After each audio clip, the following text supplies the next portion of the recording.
چنانچہ نبی علیہ السلام نے جب مدینہ طیبہ ہجرت فرمائی تو آپ صلی اللہ علیہ وسلم نے مسجد نبوی میں دین اسلام کا سب سے پہلا مدرسہ بنایا۔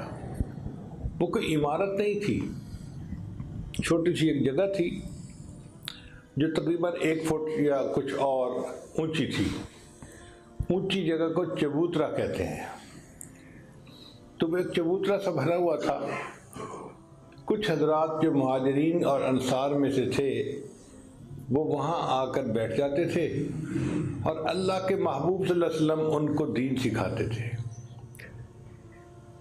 نبی علیہ السلام نے ارشاد فرمایا انما بعثت معلما، اللہ نے مجھے معلم بنا کر بھیجا ہے۔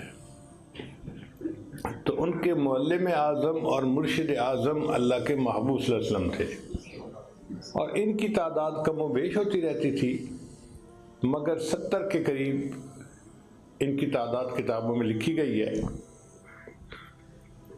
ان کو اصحاب صفہ کہا جاتا تھا۔ صفہ چونکہ چبوترے کو کہتے ہیں تو یہ اصحاب صفہ تھے۔ ان کے پاس کئی مرتبہ پہننے کے لیے اچھے کپڑے نہیں ہوتے تھے، پھٹے ہوئے کپڑے ہوتے تھے۔ کتابوں میں لکھا ہے کہ صحابہ کرام کہتے ہیں کہ ہم نبی علیہ السلام کی مبارک نظر سے بچنے کے لیے ایک دوسرے کی اوٹ میں بیٹھتے تھے کہ میرے پھٹے ہوئے کپڑے پر میرے آقا کی نظر نہ پڑے، تو ہم ایک دوسرے کے پیچھے اوٹ میں بیٹھ جاتے تھے۔ اور اس مدرسے میں نہ کوئی مطبخ تھا نہ کوئی طباخ تھا، اللہ توکل مدرسہ چلتا تھا۔ اگر کبھی کچھ آ جاتا تھا تو ان طلباء کو کھلا دیا جاتا تھا، وگرنہ بھوکا رہنا پڑتا تھا۔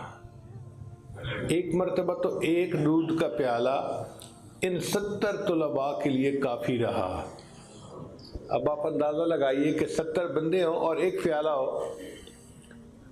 تو ایک پیالہ کیا کرتا ہے، مگر 70 بندوں نے خوب جی بھر کے دودھ کو پیا۔ اور اس کے بعد پھر نبی علیہ السلام نے ابو ہریرہ کو فرمایا ابو ہریرہ تم پیو۔ وہ فرماتے ہیں میں نے خوب پیا حتی شبعت، میرا پیٹ بھر گیا۔ نبی علیہ السلام مسکرائے اور فرمایا ابو ہریرہ اور بھی۔ میں نے اور پیا، اتنا پیا کہ مجھے لگتا تھا کہ میں نے گلے تک پورا پیٹ بھر لیا ہے۔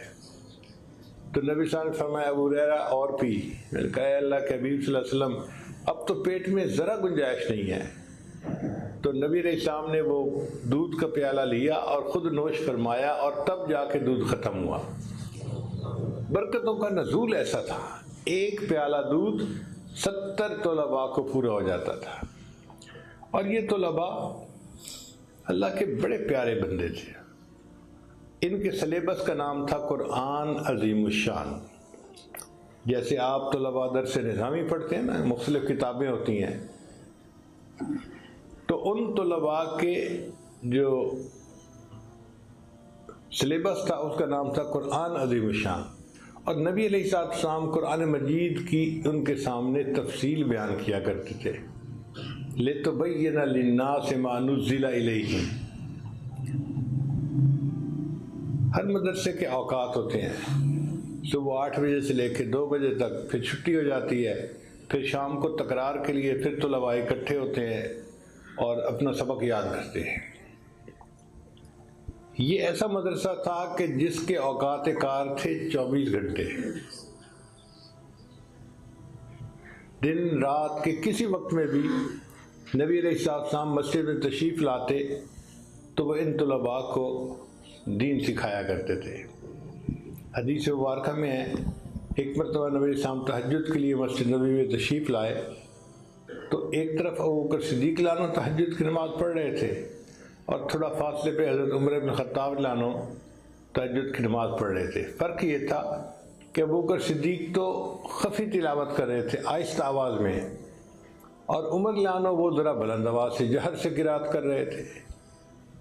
جب دونوں نے نماز پڑھ لی تو حاضر خدمت ہوئے، تو نبی علیہ السلام نے پوچھا کہ ابو بکر تم اتنا آہستہ کیوں پڑھ رہے تھے، تم اتنا آہستہ کیوں پڑھ رہے تھے؟ تو ابو بکر صدیق نے جواب دیا اے اللہ کے نبی صلی اللہ علیہ وسلم، میں اس ذات کو سنا رہا تھا جو سینوں کے بھید جانتی ہے، مجھے اونچا پڑھنے کی کیا ضرورت تھی؟ پھر نبی علیہ السلام نے فرمایا عمر تم اتنی بلند آواز سے کیوں پڑھ رہے تھے؟ عرض کیا اے اللہ کے حبیب صلی اللہ علیہ وسلم میں سوتوں کو جگا رہا تھا اور شیطان کو بھگا رہا تھا۔ تو نبی علیہ السلام نے دونوں کو سمجھایا، ابو بکر آپ تھوڑا سا جہر کر لیا کریں اور عمر آپ ذرا اپنی آواز کو کم کر لیا کریں۔ تو رات کے وقت بھی ان کو دین سکھایا جاتا تھا، اور یہ طلباء اللہ کو ایسے پیارے تھے کہ اللہ کی طرف سے نبی علیہ السلام کو ہدایات ملتی تھی کہ وَاصْبِرْ نَفْسَكَ مَعَ الَّذِينَ يَدْعُونَ رَبَّهُمْ بِالْغَدَاةِ وَالْعَشِيِّ يُرِيدُونَ وَجْهَهُ، اے محبوب اپنے آپ کو صبر دیجئے، اپنے آپ کو بٹھائیے ان لوگوں کے ساتھ جو اللہ کو یاد کرتے ہیں صبح و شام۔ تو نبی علیہ السلام اپنے مبارک گھر سے مسجد تشریف لائے، اصحاب صفہ کے درمیان تشریف فرما ہوئے، اور پھر یہ فرمایا کہ یہ کتنے اچھے لوگ ہیں کہ اللہ نے اپنے محبوب کو حکم دیا ہے کہ ان کے درمیان جا کے اپنا وقت گزاریے۔ پھر ان میں ایک طالب علم تھے، ان کا نام تھا ابن کعب رضی اللہ تعالیٰ عنہ۔ وہ قرآن مجید بہت خوبصورت پڑھتے تھے، بہت اچھی آواز سے پڑھتے تھے۔ ایک دفعہ نبی علیہ السلام نے انہیں حکم دیا ابن کعب مجھے سورہ بینہ سناؤ۔ عرض کیا اے اللہ کے حبیب صلی اللہ علیہ وسلم قرآن مجید تو آپ کے اوپر اترا، میں آپ کے سامنے پڑھوں؟ تو نبی علیہ السلام نے فرمایا کہ ہاں مجھے سناؤ۔ وہ سمجھ گئے کہ اوپر سے لگتا ہے حکم آیا ہے۔ انہوں نے سیدھا سوال پوچھا، اے اللہ کے حبیب صلی اللہ علیہ وسلم اللہ سمانی، کیا اللہ نے میرا نام لے کر حکم دیا ہے؟ تو نبی علیہ السلام نے جواب دیا نعم اللہ سماک، ابن کعب اللہ نے تیرا نام لے کر کہا ہے۔ ابن کعب سے کہو سورہ بینہ سنائے، محبوب آپ بھی سنیں گے، میں رب رحمان بھی سنوں گا۔ وہ کیسے لوگ تھے کہ جن سے قرآن سننے کی فرمائشیں رب رحمان بھیجا کرتے تھے۔ ایک اور طالب علم تھے، ظاہری آنکھوں سے نابینا تھے مگر دل کے بینا تھے۔ ایک مرتبہ انہوں نے کوئی مسئلہ پوچھنا تھا تو وہ تیز تیز چل کے آئے کہ میں جاؤں اور نبی علیہ السلام سے یہ مسئلہ سیکھوں۔ اب نبینا آدمی کو تو پتہ نہیں چلتا نا کہ آگے ہو کیا رہا ہے۔ عین اس وقت کچھ قریش کے سردار آئے ہوئے تھے مکہ مکرمہ سے، اور نبی علیہ السلام ان کو تعلیم دے رہے تھے۔ اب یہ طالب علم آیا اور اس نے آتے ہی اپنی بات کر ماری، تو نبی علیہ السلام نے انہیں صبر کے لیے کہا کہ تھوڑی دیر انتظار کرو، صبر کرو۔ اب وہ جو نبی علیہ السلام نے اس طالب علم کو اچھا ریسپانس نہ دیا، اللہ نے اس پر بھی محبوبانہ خطاب فرما دیا۔ نبی علیہ السلام کو ارشاد فرمایا عبس وتولی ان جاءہ الاعمی، یعنی متکلم کا صیغہ نہیں استعمال کیا، تھرڈ پرسن جیسے غائب کے لیے استعمال کرتے ہیں نا لفظ، عبس وتولی ان جاءہ الاعمی۔ مگر اللہ تعالیٰ جانتے تھے کہ میرے محبوب صلی اللہ علیہ وسلم کی قلب میں خشیت اتنی ہے، ان کے دل میں اللہ کی عظمت اتنی ہے کہ اگر ان الفاظ سے خطاب فرما کے چھوڑ دیا تو شاید دل ہی پھٹ جائے گا، اس لیے پھر متکلم کا صیغہ آگے استعمال کر لیا۔